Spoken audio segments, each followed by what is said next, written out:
What do one of the greatest unknown book collectors and this writer watching way too many dumpster diving videos have in common?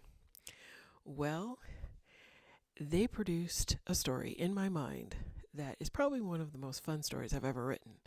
And today we're going to talk about it. It's called Ordinary Objects. Hi, my name is Christina, and I'm a writer.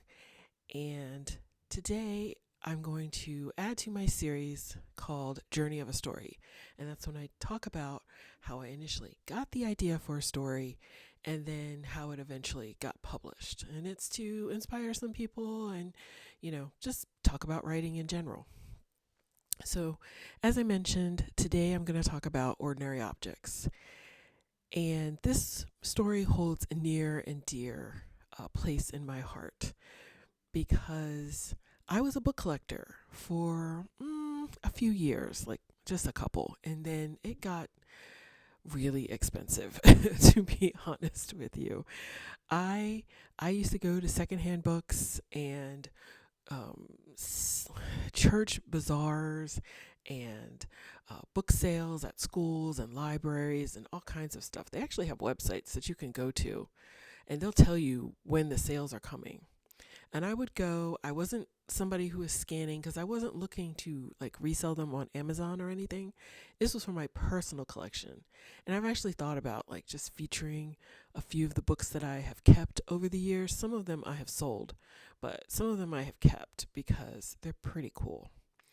But that's another video for another day. But the point is that I was a book collector, and honestly, if you want to get into collecting your favorite authors or just, having some cool books, there are a lot of them out there. A lot of people really don't know what they have and they'll just give it away. I have seen signed books in secondhand bookstores. I found first editions of very rare books. I think the rarest book I have found. I don't actually know. Like, I don't have anything worth thousands and thousands of dollars. Probably I found about 20 uh, Zelensky, is that his name? Zelensky books. I can't remember his first name. They were tucked in with children's books, and the author passed away, I think, in the 90s. But uh, somebody had a collection that was signed by him, and they weren't all that good. I mean, not necessarily the writing, but it was they were like Book of the Month Club books that he had signed, and so yeah, they were probably the whole thing was probably worth about maybe $100 for all 20 of them. I remember I did sell two that happened to be first editions for $50 for two of them, and I think I paid a quarter. So that was good. I wasn't a big fan of his. I just saw them and were like, "Oh my god, there's like 20 of these and they're all signed." I can't pass this up, especially since they're like a quarter. So, I got my money back. I think I ended up, the ones that didn't really sell very fast, I ended up just redonating them to the Friends of the Library. And I made a point, excuse me, I made a point of telling them that these were signed and they should go in the special shelf. So, the Friends of the Library will get a little money, a little extra money from me for donating those books. But I think that's probably like the most expensive, the fanciest things I ever sold. Although I do have some pretty cool books. I mean, I have a signed Jonathan Franzen that I found for $2, and I have a couple signed Margaret Atwood books, but I actually waited in line to get her to sign those. I have a signed Octavia Butler that I also waited in line to get. I went in 2003, about a year before she passed away. She did a thing over on C Street in DC, and it was with her and Samuel Delaney. Yeah, Samuel Delaney. And I'm mad that I didn't have any Samuel Delaney books for him to sign. But I got Octavia Butler to sign my books. Yes, I did. And then a year later, tragedy struck and she passed away very suddenly. And I'm very grateful that I got to see her live and in person before that happened. I know that that was a pretty special night for me, and my aunt too. She was the one who found out, was like, "Let's go," and I was like, "Okay." So I have a bunch of cool books. But while I was really getting into book collecting, I ran across this story of someone named Michael Hurley. And he is probably one of the greatest book collectors that has ever lived. And I wish that I had been alive long at that time. Actually, I was alive, but I was a little kid when he passed away. So, very quickly, I'll tell the story. I promise I'm getting to how this influenced my novel. But this is interesting. At least I find it interesting. Okay, so Michael Hurley lived in Los Angeles. He never owned a home. He never owned a car. He worked for the post office. And he never got married. He never had kids. He worked at the post office for like 30 years or something, and he passed away in his home. Somebody did like a wellness check, and he died in the early 80s, I believe. I think it was 84, might have been 83, but mid 80s, he passed away. When they went to box up his things, because he had no children, he had no wife, so it was going to go as property of the state. I think they eventually located a sister, but here's the thing. When they got to his house, it was full of books, and I mean full of books. It was books in the bedroom, in the bathroom, in the kitchen, in the living room. It were just thousands and thousands of books. They think he probably had one of the worst cases of bibliomania that was undiagnosed ever. And there was a little cot apparently in the kitchen where he slept. So this man lived for books. And I mean lived for books. Hoarding is not the right word, because hoarders tend to hoard everything. He just hoarded books. And what's even crazier, you guys, is that when they brought a book specialist in to inventory the books, he found some of the rarest books ever. Now, just off of the top of my head, I remember what some of them were. A signed Bram Stoker's Dracula. Bram Stoker signed it. Yeah. A full run of Arkham House's books, first editions. That's Lord of the Rings. That's The Hobbit. He had a signed Willa Cather. He had a signed Percy Shelley, Queen Mab. He had,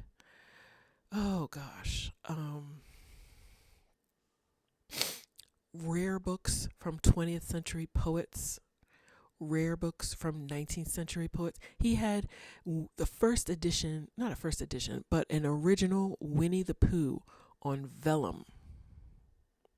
Yeah. He also had a Shakespeare's folio, the second folio, I believe. That alone was worth $2 million.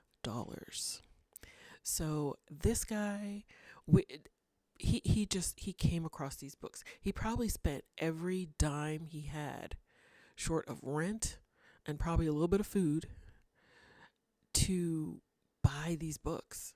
And he scoured them from all over. Think about it. He probably collected these in the 70s and 80s. So there was no internet. There was no eBay. He was literally just making friends with booksellers around Los Angeles and putting out the call to try and get these books.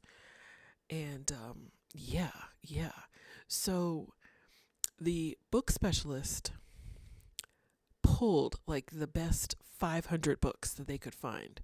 And then all the rest of them were boxed up randomly and sent out to auction.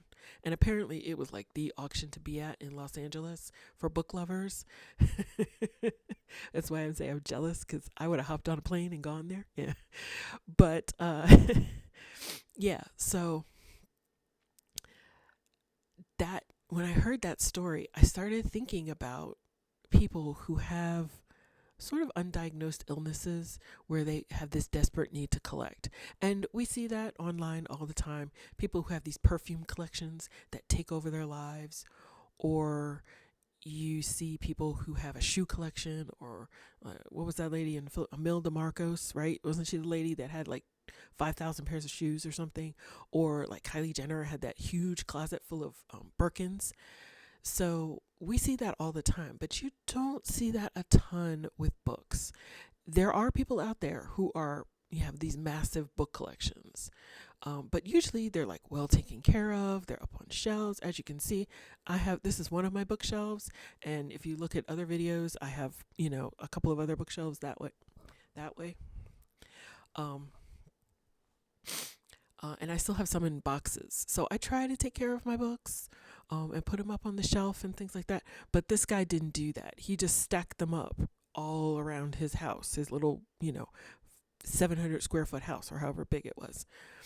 So it was, it's sad, but it's also amazing that he was able to do that with like no internet. And most people had no clue that he was doing this.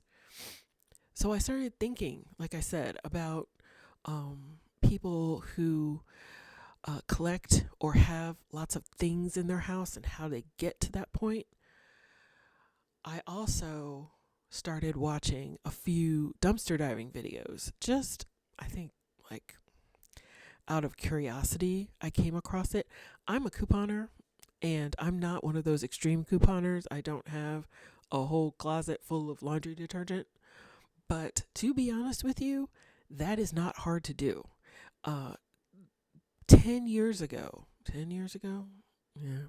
10 years ago or so, I was a much more fervent couponer. And it was not hard. I didn't get 6 newspapers. I got 1 newspaper, and I would just be able to get deals all the time. There was clearance used to be so good. So good. And then you could use a coupon with, I got laundry detergent sometimes for like a quarter. But I was one of those folks that was like, once I get a year's worth of stuff, I don't need any more. I'm not going to get the toothpaste just because it's free. I've got my, 2 tubes of toothpaste, in my closet. I don't need any more. But if you go online, especially if you look at some videos from like 2014, 2015 from couponers, you will see people had like a whole room full of it. And there used to be some show on TLC called Extreme Couponing or something like that. Now, some of those folks were committing fraud, so don't do that. But but some stuff is kind of easy to get. And after a while, you kind of look back and go, wait a minute, I have a lot. I need to use some of this before I start, getting more. It's not even collecting. It's just at that point, it is kind of hoarding. But I was watching people doing dumpster diving videos, and they do find a lot of stuff. And even now, there's some dumpster diving YouTube videos I come across every now and then, and they'll go and there's stuff from Bath and Body Works and stuff from Marshalls. I saw some lady pull out all of these like Michael Kors purses and Coach bags, and I was like, who is throwing that away? But as I have learned here in America, we do have a lot of waste, and that's why I'm kind of a big fervent secondhand shopper. And I also try and control myself with my couponing because I don't want to waste stuff. I don't like it. So I was watching those dumpster diving videos, and I was thinking about my book collecting days when I thought up this story called Ordinary Objects. And the story is about a guy named Charlie, and he is a dumpster diver. He is 24, and we meet him while he is in his house, which is completely overrun with stuff. It's not just books, it's everything. And he's a bit of a mess. Charlie is extremely lonely, and he is kind of lonely by choice. He has the opportunity to make friends, but the reason that he does feel a little alone is because of his gift. He has the ability to find things that are valuable. Now, as the writer of this story, I understand that his gift is value to him, but he is unaware of that. So he's someone who spends a lot of his time just constantly being pulled in one direction or another to find things that are of value. And he's been, slowly trying to make a living as at that. But sometimes it's really hard. So we meet him in the beginning of this story, um, needing money. His credit cards are maxed out and his house is full of stuff, but he just can't seem to part with it. So he calls up someone he knows, and the guy and his girlfriend show up, and the other guy is a dumpster diver also. And we learn through this that they are all kind of sort of friends, but they want to be more friendly with Charlie. They want to pull him out of his shell. And so they start their night dumpster diving. And by the end of the night, Charlie is changed for the best. And I love this story. A lot of people love this story. I'm not going to give it all away because, if you want it, you should go. You'll get it. It's on my Amazon author page. It's on Amazon. It's also going to be up on my Substack by the time this video goes up. So if you want to pay $5, you can go to my Substack and get it. But let's see. I wrote that story probably around 2015, about 10 years ago. And I sent it out to quite a few places. I don't have the numbers in front of me, how many it was, but I think it was around 10. But the last place I sent it to was the New Yorker. And I kind of forgot that I had sent it to the New Yorker. It was 2015, and I was in the middle of self-publishing a collection that I have since unpublished.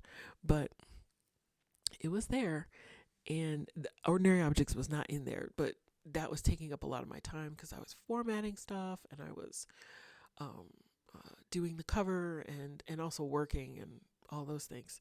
And it was Christmas time. So I get this email and I'm like, what's this? I don't know who this is. And then I read it, and it was a form rejection letter. And I was like, okay, let me go to my little list and see if I know where this is. And I couldn't figure it out until I started looking at TNY. And I was like, TNY. The New Yorker. Oh my gosh. I got a rejection letter from the New Yorker. Because normally they just ghost me. But this one actually got a rejection letter. So I was pretty happy about that they actually took the time to send me something. But after I got that rejection, I could not figure out where else to send this story. It wasn't a fantasy story. It wasn't a science fiction story. It was magical realism, but kinda. It was feel good. It was kind of cheesy, but cheesy in a way that I really loved. And I just couldn't find the right market. And I still don't know where to submit it to. So instead, I decided that I was just going to self-publish it. I was happy with it. I was proud of it. And I said, you know what? Let's just put it out there. So I had been meaning to self-publish it for a long time. Let's see. That New Yorker rejection came in, I want to say it came in at the end of 2019, or maybe it was 2018. I don't remember. And I know it was pre-COVID. I definitely know it was before the lockdown and all of that stuff. But I just put off trying to self-publish it. I don't know. I was focused on some other stuff during the lockdown, and I just wasn't, oh yeah, I got to self-publish that. Oh yeah, I got to self-publish that. But last year, I actually sat down, designed the cover, and did its thing and sent it out. And so it's out in the world. It's published. It's one of my self-published things. I love this story. I love the little background on it. I thought it was just such fun. And I will say that the main character, Charlie, is one of my favorite characters that I've ever dreamed up. And I actually have an idea for a book for him. So he is the first character that I'm going to reprise in this new story that I have planned out. And man, oh man, is it going to be fun. But I haven't started it yet. I got to finish my other book first, and then we move on to Charlie 2.0. We'll meet him 7 years later after Ordinary Objects, and yeah, he's got an adventure. So hopefully I'll be able to talk about that in the near future as I start that once I, am done with this last book. But yeah, that's the story of Ordinary Objects, how it became an idea from the inspiration of Michael Hurley and many dumpster diving videos, maybe too many dumpster diving videos, and my own experience book collecting and couponing. And it morphed into this story that is now available for sale. So thank you so much for watching. I hope you were inspired by this. If you enjoyed this video, please give it a like and consider subscribing. And I will see you all on the next video. Bye.